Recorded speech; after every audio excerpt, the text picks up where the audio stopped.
Star Karaoke 2014. Ils vont devoir se surpasser pour convaincre le jury et pour vous convaincre. Première demi-finale. Candidat en compétition. S1 pour Sarah. Why is everybody so serious? Acting so damn mysterious. You got it chased on her identity. You so ID to keep giving never could die. Everybody look to the left. Everybody look to the right. Can you feel that? Yeah, we pay what love tonight. Too much. It's not about the money, money. S2 pour Roselyne. La nature de l'homme de rire quand un bonheur vient à lui et de s'affliger quand un malheur vient à le toucher. Dis plutôt, Allah a voulu qu'il en soit ainsi, car ce qu'il a voulu est arrivé.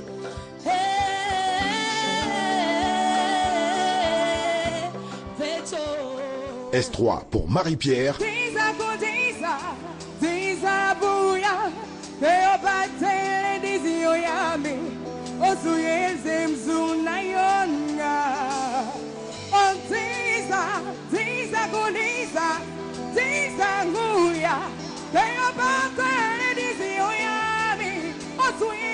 S4 pour Elodie.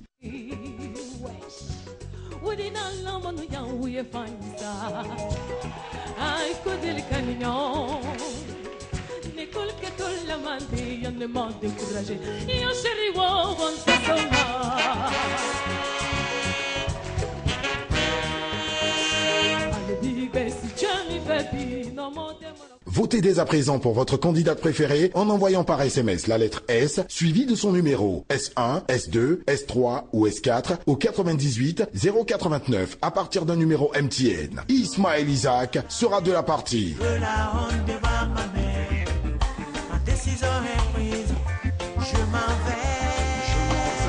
Ce vendredi 12 septembre 2014 à 21h en direct du studio B de la RTI. Star Karaoke, la révélation d'une voix.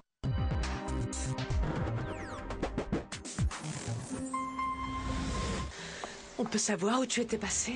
Gonzalo, tu as oublié que c'était le jour du procès contre Javier? J'étais te chercher à ton appartement, à ton bureau, mais je ne t'ai trouvé nulle part. Tu vas me dire ce qui se passe. Il y a que... J'ai découvert ton secret. Je sais que c'est toi qui as écrit ces livres. Je vous demande une dernière fois si vous reconnaissez ou non les accusations qui ont été présentées à cette cour contre vous. Tu n'imagines pas depuis combien de temps je souffre. À imaginer la réaction de Pilar quand elle apprendra qui je suis. Quand elle saura qu'elle est amoureuse d'un assassin. D'un vrai monstre. Poré! Qu'est-ce qu'il y a? Qu'est-ce que tu lui as fait? Javier? Javier? Qu'est-ce que tu lui as fait, Pilar? Qu'est-ce que tu lui as fait? Javier? Javier, qu'est-ce que tu as? Javier!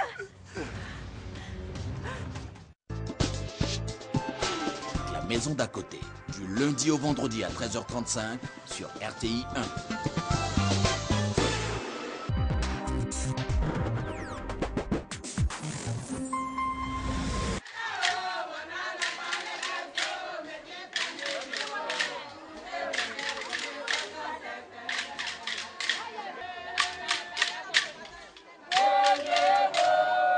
Nous sommes à Abraco, un village haïti sur la bande côtière dans la région des Lagunes.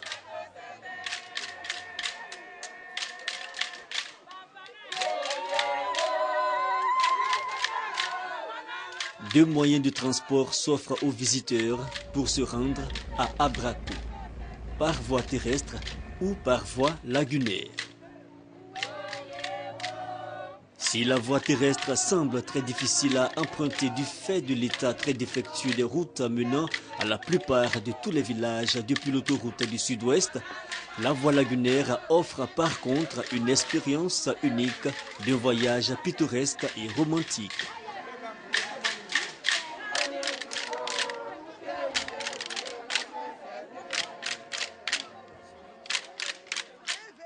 Nous sommes entre Dabou et Jacquesville. Et pour y arriver, il faut passer par Dabou, qui est l'accès le plus facile et le plus rapide. Abrako bénéficie de toutes les commodités d'une cité moderne. On y trouve des maisons de type traditionnel comme moderne.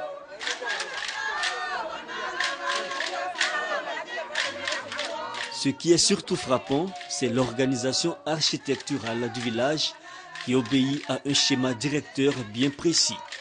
Chantier d'adduction d'eau, projet d'extension du village, lotissement des terrains villageois et bien d'autres originalités. Cette organisation architecturale révèle une bonne organisation sociale, économique et politique du village. Abrako vit essentiellement de la pêche. Mais malheureusement, il existe une très forte pression sur le plan d'eau lagunaire qui réduit énormément les ressources halieutiques dans la zone, de la survenue de nombreux conflits sur les eaux entre peuples riverains.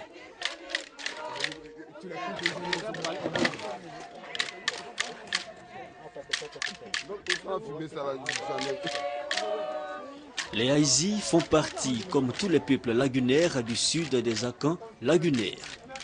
À l'opposé de plusieurs sous-groupes du peuple Akan, comme les Baoulés ou les Agnis, les Aïzis, comme la plupart des Akans lagunaires, sont originaires de l'ouest de la Côte d'Ivoire. Lorsqu'ils ont quitté Adida jusqu'à ici, selon les traces des éléphants qui suivaient, sont arrivés à Yorubo, de Yorubo jusqu'à Kosrou, de Kosrou jusqu'à Tupa, de Tupa jusqu'à ici. Donc arrivé ici, quand il a fouillé la lagune, il a trouvé que le lit est bien, les enfants peuvent jouer dedans jusqu'à sortir. Mais dans les autres coins qui sont arrivés là, il trouve qu'il y a des coins qui sont profonds. Donc les enfants ne peuvent pas jouer ici. L'organisation sociopolitique du pays Aïzi est d'abord basée sur la famille. Il y a 3 grandes familles dans ce village. La grande famille de Bache-Bossou, la grande famille d'Acha-Bossou et la grande famille du Pro-Bossou. Comme la plupart des villages lagunaires, l'organisation sociologique est bâtie autour des classes d'âge. Le système des classes d'âge est donc l'organisation sociale fondamentale. Elle a un rôle social, politique, économique et militaire. Chaque citoyen Aïzi appartient pendant toute la durée de sa vie à une classe d'âge bien déterminée. Voisin des Adjoukrou, l'organisation politique des Aïzi révèle le brassage culturel qui existe entre ces groupes. On distingue chez les Aïzi 7 classes d'âge et chaque classe comprend 3 sous-classes. Les Abremans, les Mbendier, les Mborman, les Nigbessi, les Bodjol, les Sete, les Ndjourman. La cession au pouvoir se fait de façon cyclique entre les différentes générations. La génération Sete, avec ses 3 sous-groupes, vont administrer le village pendant 8 ans. Au niveau des Sete que nous sommes, les Odjogba partent de 1960 à 1962. Donc 60, 61, 62. Les Bago, donc c'était Bago qui partent de 1963 à 1965. Donc 1963, 1964, 1965. Et enfin, les Sete Kata, les plus jeunes, années de naissance comprises entre 1966 et 1968. Voilà, donc ça fait 3 ans. Ça fait donc 9 ans pour une génération. Le système des classes d'âge a un caractère fédérateur vu qu'il peut s'appliquer à tout individu vivant dans le village, quelle que soit son origine et son année de naissance. Nous avons dans ce village plusieurs communautés. Nous avons des Baoulés, nous avons des Dida qui vivent avec nous et d'autres communautés.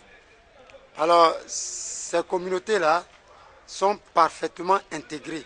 Ça veut dire que si quelqu'un vit dans ce village, par rapport à son année de naissance, il est intégré dans une génération, donc dans une classe d'âge.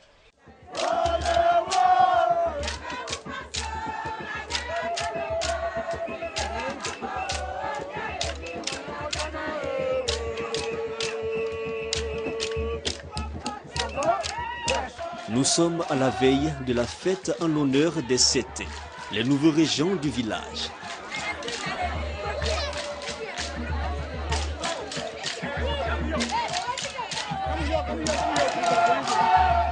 Toute la génération au grand complet va satisfaire au rituel du flambeau.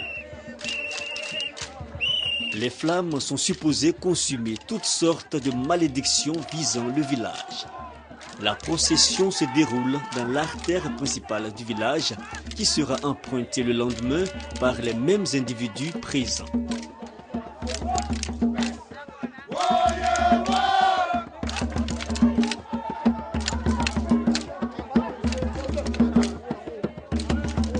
Ce sont les préliminaires à la cérémonie de demain. Parce que demain, nous fêtons la sortie et la présentation de la génération 7.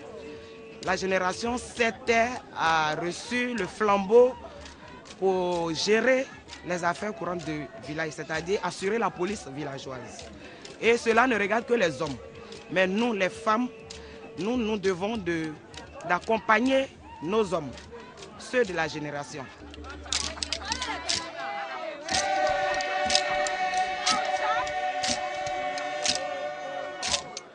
Dans les chants, nous rendons d'abord hommage à nos ancêtres, aux dieux qu'ils ont adorés, et puis nous présentons la génération que nous sommes. C'est pour cela que dans les chants, vous allez entendre régulièrement le mot « Sete », c'est la génération.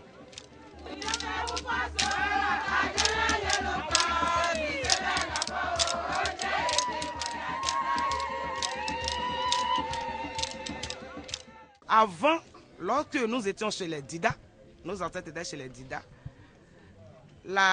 l'hérédité se faisait de l'oncle au neveu. C'est-à-dire, le fils de la sœur héritait de son oncle.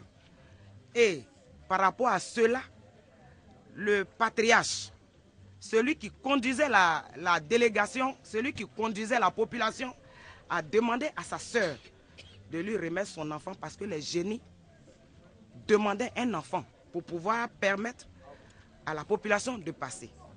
Et cette sœur a refusé. Répondant à son frère, mais ta femme a un enfant, pourquoi ne le prends-tu pas?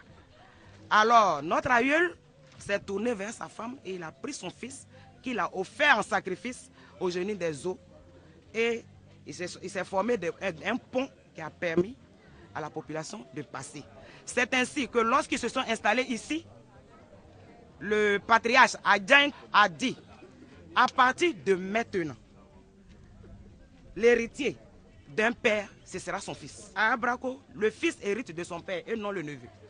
C'est le patriarcat que nos aïeuls ont décidé de pratiquer, à la différence des autres qui pratiquent le matriarcat.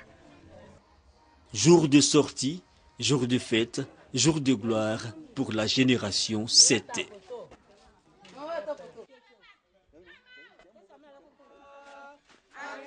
Ce jour est aussi le jour de souvenir pour tout le village.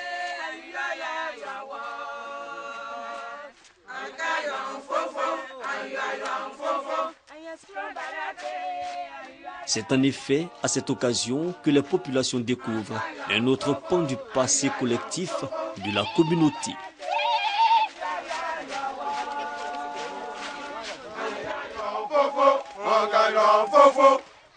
Nous nous souvenons des combats que nos parents ont menés pendant leur parcours jusqu'ici. Ils ont eu à combattre plusieurs peuples. C'est un peu cela que nous sommes en train de montrer. En même temps, couplé avec ceci, nous montrons les activités du village. La pêche, le travail de la brousse, ainsi de suite. Donc, vous voyez que je tiens une pagaie ici pour montrer que nous sommes un peuple de pêcheurs. Vous voyez les paniers des femmes qui expliquent leurs travaux champêtres. Le charbon mis sur le visage représente un camouflage comme le faisaient nos parents, nos ancêtres quand ils combattaient.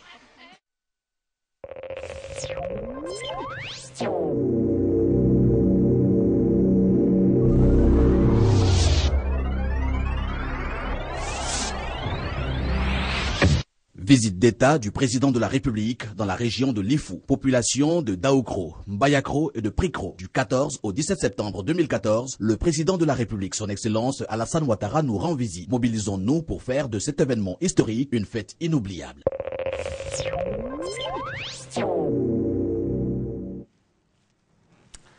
Bonjour à tous et merci de votre fidélité à ce programme.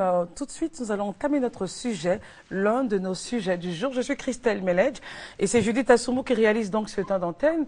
Le docteur Seydou Konaté, directeur du Centre national de transfusion sanguine, est avec nous, évidemment toujours pour motiver les populations à donc être habituées à vos plateaux, quand je dis plateau technique, être habituées donc à vos différentes salles, donc sur toute l'étendue du territoire national. Et puis, vers la fin de notre entretien, nous parlerons de cet article de presse sorti donc hier qui incrimine le centre parlant de pénurie à Oumé, qui donc aurait conduit à des cas de décès. Vous donnerez donc le point de vue du Centre national de transfusion sanguine sur ce sujet-là. Mais pour l'instant, parlons de la sensibilisation. Depuis plusieurs jeudis, nous sommes ensemble. Comment réagissent les populations ivoiriennes?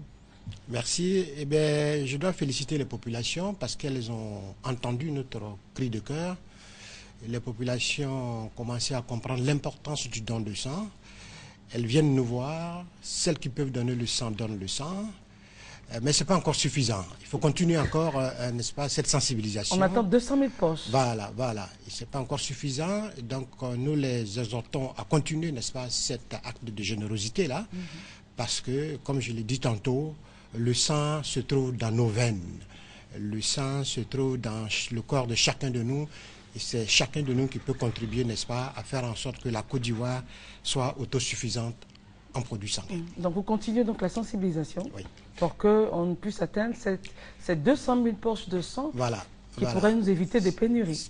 Voilà. Il faut dire que la production du sang est une production continuelle. On ne peut jamais arrêter de produire du sang parce que le sang est une matière vivante qui a une durée de vie. Au bout de 42 jours, le produit sanguin qui est prélevé est périmé.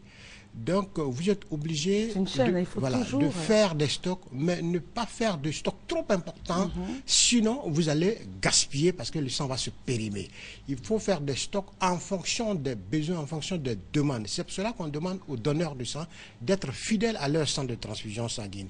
De donner une fois, mais de donner plusieurs fois, ce qui est mieux. Toujours, en fait. Voilà, de donner toujours, c'est-à-dire tous les 3 mois. Donc, le don de sang se fait tous les 3 mois. Si chacun de nous se lève chaque 3 mois, 4 fois dans l'année, il va donner un peu de son sang dans un centre de transfusion sanguine. Cette personne fera en sorte que chaque fois que nous aurons besoin de sang pour nos malades dans les hôpitaux, on aura du sang disponible. La banque de sang est une structure qui doit prélever du sang, stocker le sang et donner le sang aux populations, c'est-à-dire aux malades dans nos hôpitaux. Mais il ne faut pas attendre d'avoir le besoin de sang pour venir donner le sang. Il faut que chaque jour, on donne du sang. Chaque jour qu'on donne du sang. Voilà pourquoi nos services travaillent 24 heures sur 24 heures, 365 jours sur 365. Alors, on va revenir sur les avantages que pourrait avoir donc le donneur de sang. Bon, pour le donneur de sang... Parce que la semaine dernière, on en a parlé, mais ce serait bon à chaque fois de rappeler. Le donneur de sang, en dehors de la satisfaction morale d'avoir contribué, n'est-ce pas, à préserver la vie de son semblable, le donneur de sang est celui-là qui, pour des raisons de reconnaissance, n'est-ce pas, par rapport à son acte de service rendu, et ce donneur de sang... par rapport au centre de transfusion sanguine, bénéficie de toutes les prestations du Centre national de transfusion sanguine. C'est-à-dire, si le donneur les images sont les donneurs, là. Voilà, si le donneur de sang a un parent, c'est-à-dire un enfant ou bien un ascendant, une mère ou un père qui a un besoin de sang, ce donneur de sang a ce sang-là gracieusement. Gratuitement. Donc, on va dire l'enfant, le père et la mère. Voilà. Et l'épouse aussi. L'épouse aussi. L'épouse aussi. C'est-à-dire l'épouse ou l'époux, les descendants et les ascendants. s'il y a des examens de laboratoire, c'est-à-dire des examens biologiques, qui sont prescrits par le médecin du donneur et que ces examens-là sont faits au Centre national de transfusion sanguine, eh bien, nous leur faisons ces examens-là gratuitement. Il y a aussi des pharmacies pour lesquelles les donneurs de sang ont des avantages sur les bons de commande de médicaments. Grâce à leur association des donneurs de sang. Ils ont certains avantages, certains forfaits, certains rabais. Il y a des écoles, n'est-ce pas, pour les enfants des donneurs de sang. Oui, et il y a aussi des cabinets dentaires. Donc, ils doivent se rapprocher de leur association nationale. Il y a vraiment un éventail de choses. Voilà, d'éléments pour, n'est-ce pas, les donneurs de sang. Et ceci, c'est en reconnaissance à leur acte. Parce que le don de sang en Côte d'Ivoire est bénévole et volontaire. Il n'y a pas de compensation directe. On donne son sang parce qu'on veut participer à un acte de santé. On donne son sang parce qu'on veut aider son semblable. Mais en reconnaissance, il y a quelques avantages quand même pour les donneurs de sang.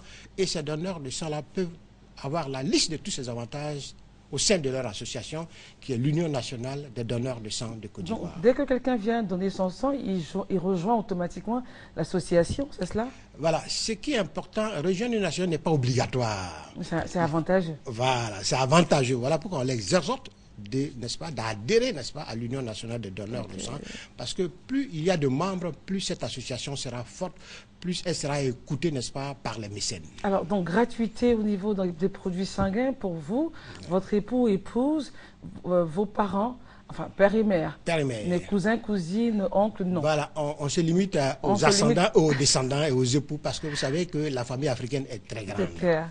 Et donc, ensuite, il y a des écoles. Voilà, il y a des écoles, des pharmacies, des cabinets dentaires, et voilà, et qui, n'est-ce pas, font des avantages en présentant... Alors, ne pensez-vous pas qu'il faut plutôt, vous savez, on aime bien présenter peut-être des avantages, ce qui ferait que les gens viendraient un peu plus rapidement?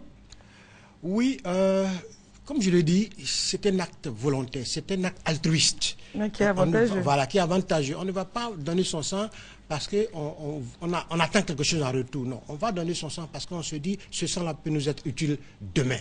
On va donner son sang parce qu'on veut contribuer à préserver la vie de l'être humain, donc à pérenniser, n'est-ce pas? Mais tout est bon, hein, si on peut attirer des personnes, que ce soit d'un angle ou l'autre. Voilà, donc il faut qu'ils sachent cela. Il faut qu'ils sachent que ça existe. Ça existe.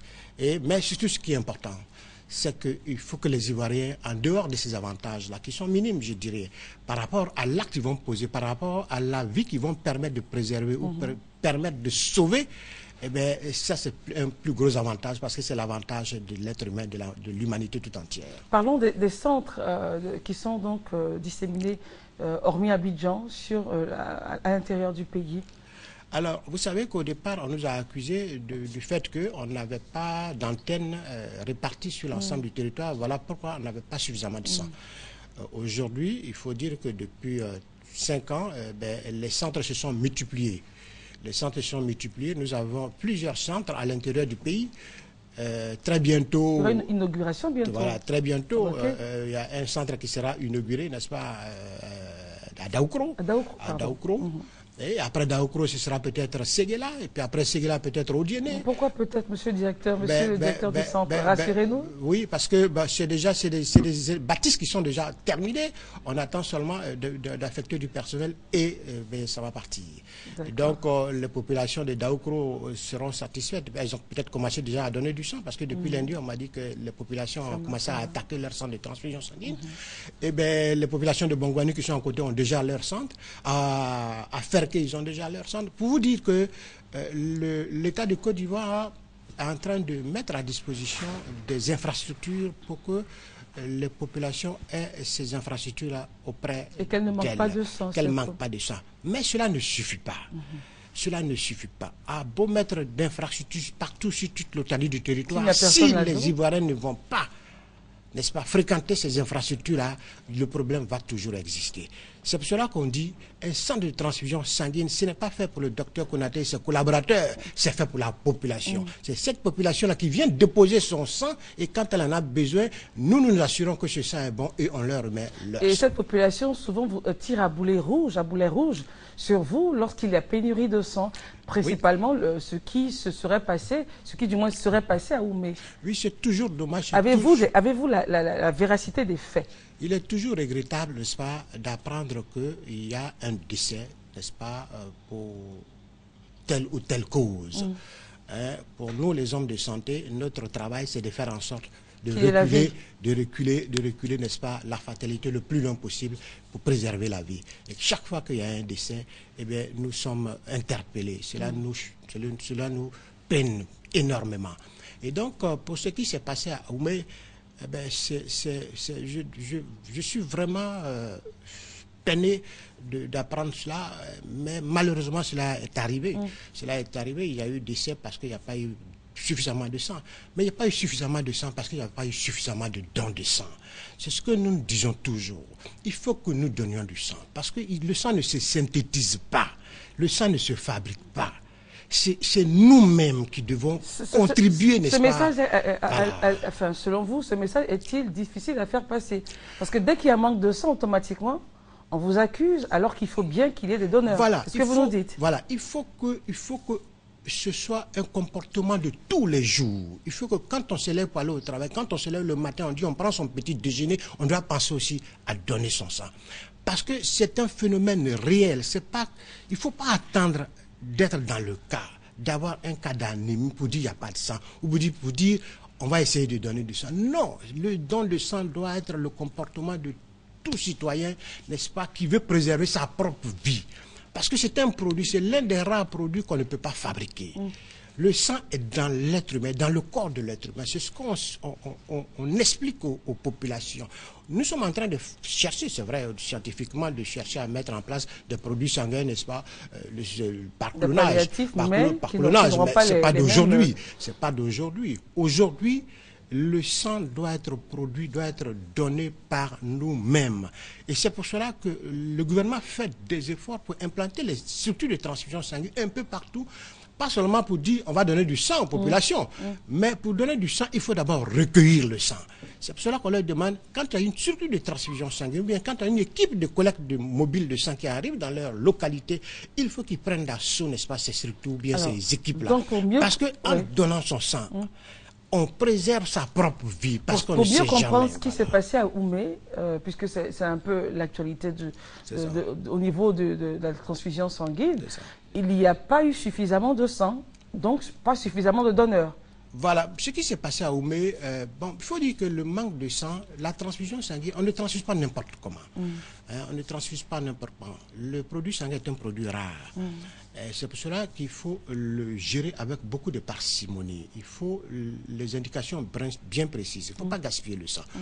Bon, ce qui s'est passé à Oumé, c'est regrettable. Je dois dire aussi qu'il faut que les parents aillent tôt à l'hôpital.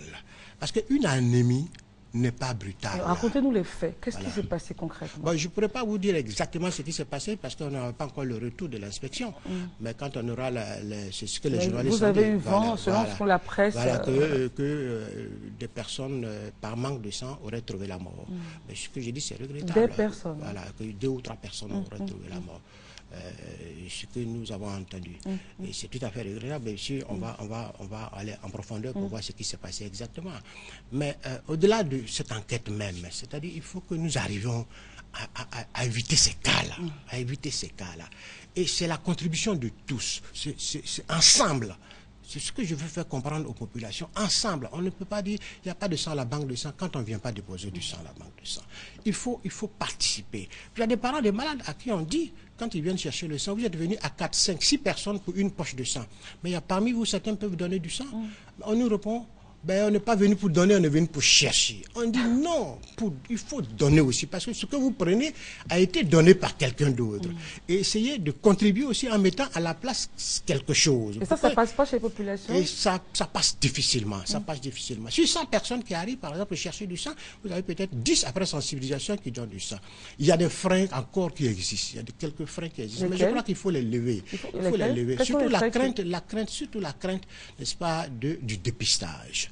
La crainte du dépistage du VIH-Sida est un gros frein. Mais je dois dire aux populations qu'aujourd'hui, le VIH-Sida n'est plus le problème pour la Côte d'Ivoire. La Côte d'Ivoire a fait des efforts énormes en matière de prévention du VIH-Sida. Vous savez que les taux ont été réduits énormément. Nous sommes à moins de 4%, n'est-ce pas, de la population, n'est-ce pas, qui a le VIH-Sida, quand on sait qu'on est parti de près de 8% il y a quelques années. Chez les donneurs de sang, le taux est plus faible, il est inférieur à 1%. Mais au moins, vous savez, il faut toujours prendre vos dispositions. Voilà. Donc, il faut dire aux populations, et puis même quand on est séropositif, malheureusement, si on est séropositif, aujourd'hui, on a la prise en charge. Aujourd'hui, on sait comment, n'est-ce pas, préserver la vie de ceux qui sont séropositifs. Donc, il ne faut pas que ce soit un frein. Il ne faut pas que ce soit un frein. Parce que même le malade séropositif peut avoir besoin de sang. Il peut avoir besoin de sang. Il a souvent besoin de sang d'ailleurs. Donc je dois dire aux populations qu'il ne faut plus qu'il y ait un frein. Il n'y a aucun tabou. Aucune religion en Côte d'Ivoire n'interdit le don de sang. En tout cas, aucune grande religion n'interdit. Dans aucune contrée, aucune tribu, dans aucune ethnie, on nous a dit que chez nous, on ne donne pas du sang. Il n'y en a pas. On a fait des enquêtes là-dessus. Il n'y en a pas. Donc partout, on peut donner du sang.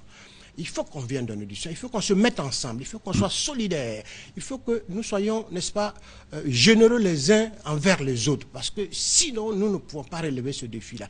Le sang est dans nous, partageons ce produit précieux que Dieu nous a donné gracieusement. Et là, on sent que vous parlez avec beaucoup de peine. Oui, avec beaucoup de peine, parce que nous vivons cela, et nous ne pouvons Vous êtes souvent accusé à tort alors que vous n'en fabriquez pas. C'est vraiment ce qu'on retient de votre intervention. Le sang ne se synthétise pas. Et je dois dire aux populations, les médecins, il y a un niveau de degré d'anémie pour lequel on ne peut rien faire s'il n'y a pas de sang. C'est pour cela que je dis aussi aux populations, n'attendez pas trop longtemps à la maison avant d'aller à l'hôpital. Parce que l'anémie ne s'installe pas brutalement. L'anémie s'installe lentement. Et si vous allez tôt à l'hôpital, vous n'aurez pas besoin, si c'est découvert, vous n'aurez pas besoin de sang. Il y a des médicaments, n'est-ce pas, puis on peut faire le traitement tout de suite. Les causes de l'anémie chez les enfants, par exemple, c'est le palud, c'est la malnutrition. Et chez les femmes, souvent c'est la grossesse qui fait les anémies. Les anémies les plus urgentes, ce sont surtout les anémies dues aux hémorragies. Là, il faut réagir vite. Il faut réagir vite. Il faut réagir, il faut avoir du sang disponible tout de suite pour transfuser, sinon on risque de perdre le malade. Mais les autres anémies qui sont les anémies, n'est-ce pas, qui sont des anémies chroniques, sont des anémies qui s'installent lentement. Donc en allant à l'hôpital, on diagnostique vite et on n'aura même pas besoin de sang parce que le médecin va vous prescrire des médicaments ou bien il va soigner la cause, n'est-ce pas, de l'anémie et vous n'aurez pas besoin de sang. Et je suis aujourd'hui là pour vous dire aussi que la fréquentation de nos hôpitaux a augmenté. Vous savez qu'aujourd'hui, il y a le couple mère-enfant pour lesquels, qui est très demandeur de produits sanguins. Et c'est ceux-là qui sont les plus gros consommateurs, n'est-ce pas, de nos produits sanguins. Aujourd'hui, ce couple-là a la gratuité pratiquement des soins. Donc ils sont prioritaires. Ils sont prioritaires. Et ça fait aussi que nos hôpitaux sont pris d'assaut par les malades, n'est-ce pas? Et c'est pour cela que nos populations doivent comprendre qu'aujourd'hui, l'État est en train de faire des efforts pour la santé des Ivoiriens, mais les Ivoiriens aussi doivent faire des efforts pour aider l'État, n'est-ce pas, à pouvoir, n'est-ce pas, améliorer l'état de santé de nos populations. Alors, qu'est-ce que vous prévoyez, vous, en tant que directeur du Centre national de transfusion sanguine, comme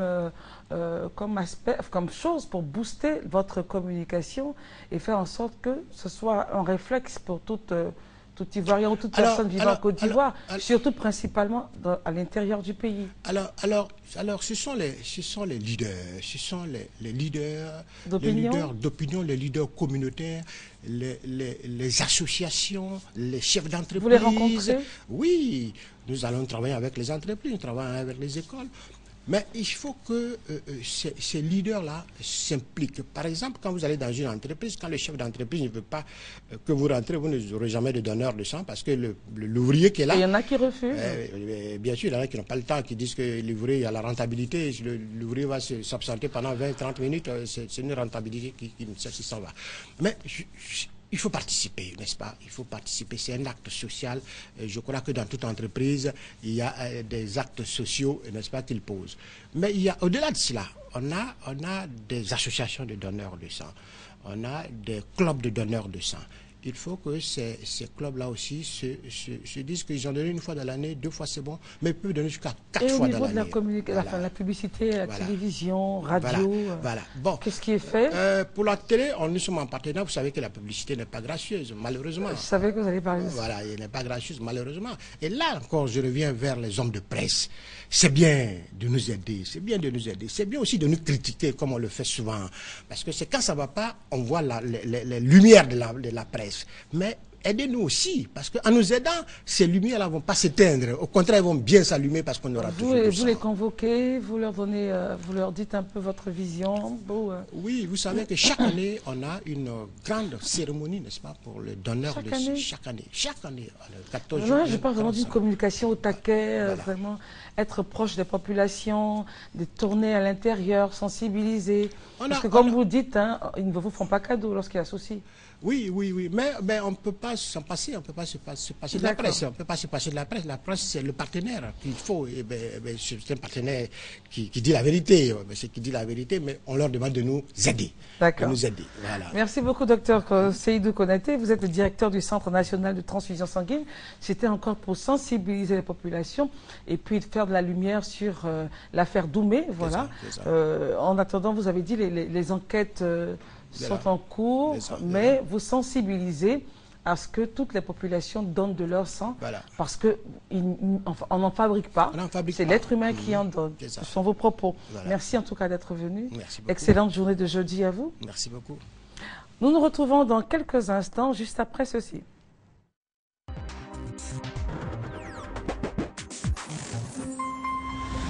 Star Karaoke 2014. Ils vont devoir se surpasser pour convaincre le jury et pour vous convaincre. Première demi-finale. Candidat en compétition. S1 pour Sarah. Why is everybody so serious?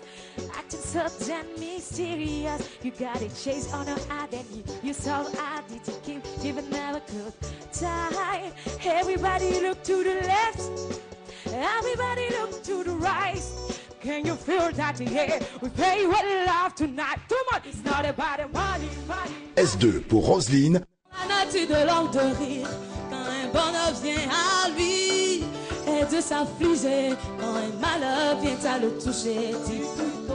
Dis plutôt, Allah a voulu qu'il en soit ainsi, car ce qu'il a voulu est arrivé.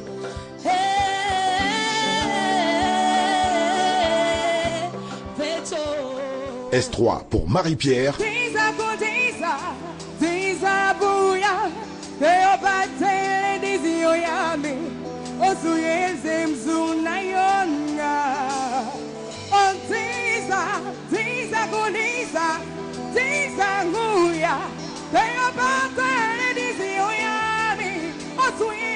S4 pour Elodie.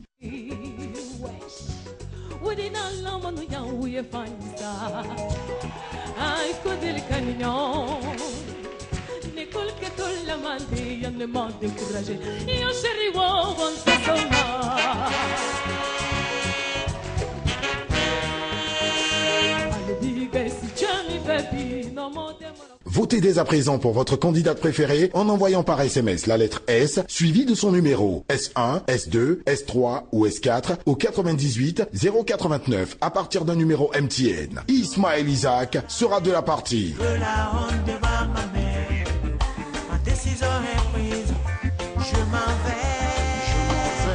Ce vendredi 12 septembre 2014 à 21h en direct du studio B de la RTI. Star Karaoke, la révélation d'une voix.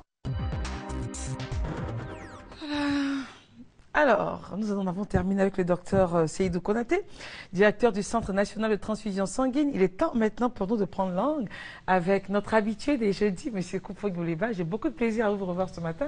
Ben, moi aussi, Christelle. Bonjour. D'accord, bonjour.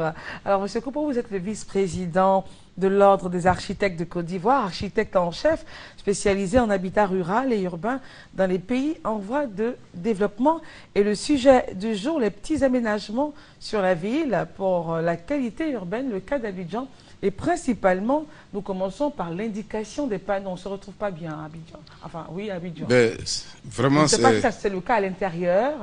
Oui, une grande ville a souvent un problème d'indication parce qu'il faut orienter les usagers pour que les gens se retrouvent facilement. Dans la ville, il y a des grandes voies qu'on appelle des voies structurantes. C'est le cas du boulevard Mitterrand, qui est l'épine dorsale même de la commune de Cocody. Donc, qui traverse la commune de Cocody et qui relie la commune de Cocody à d'autres communes. Donc, les indications sur cette voie-là sont très importantes. Alors, il faut aussi dire que certains noms de boulevards sont souvent inconnus. Ah oui, ça c'est l'adressage, oui, ça c'est vrai. Vous voyez, au niveau même des... C'est vrai, il y a des boulevards qui ne sont pas connus. Quand on dit, souvent les gens disent la route de Bingerville. Voilà. Au lieu de dire le boulevard Mitterrand. Mais ça aussi, il faut l'indiquer au début de, comme on appelle la naissance du boulevard. On met un panneau pour dire c'est le boulevard Tant. Voilà. Et ici, ce qui a attiré notre attention, c'est le nouvel échangeur de la Riviera 2. Donc il y a des grands panneaux d'indication qui ont été mis et quand on vient de Bingerville, on lit l'école de police. Il y a des grandes flèches pour dire que la voie là vous mène à l'école de police.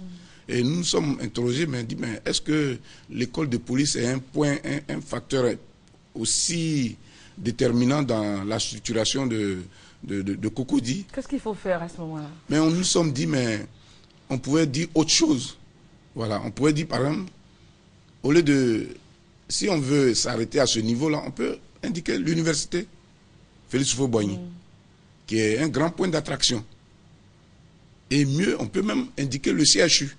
Parce que celui qui, par habitude, on connaît tous ces endroits, mais celui qui est nouveau, qui arrive nouvellement dans la zone, supposons les agents de la BAD qui arrivent, quelqu'un prend une villa et il a besoin d'être orienté quand il est dans son véhicule. Il peut avoir un petit problème à la maison de santé, à partir d'une certaine heure, on doit aller au CHU. Un besoin de sang, par exemple. Voilà. Et puis bon, on arrive, école de police, pour celui qui ne sait pas. Alors, donc, nous sommes dit... Que disent les textes? Non, ce n'est pas une question de texte, c'est un acte d'urbanisme en fait. Voilà. C'est-à-dire que la voie permet d'aller à tel endroit, On peut dire par exemple Cocody Centre. Il n'est pas nécessaire donc d'indiquer l'école de police. C'est-à-dire que l'école de police, le CHU. Ça si c'est une orientation par exemple par rapport au transport en commun, oui. Mais je pense que les deux entités se font face, c'est-à-dire l'université. L'université est encore plus fréquentée, c'est-à-dire il y a les étudiants, il y a les enseignants, on peut aller inscrire son enfant. Donc, et puis bon, même le touriste peut chercher à voir, mais on n'a pas accès comme ça.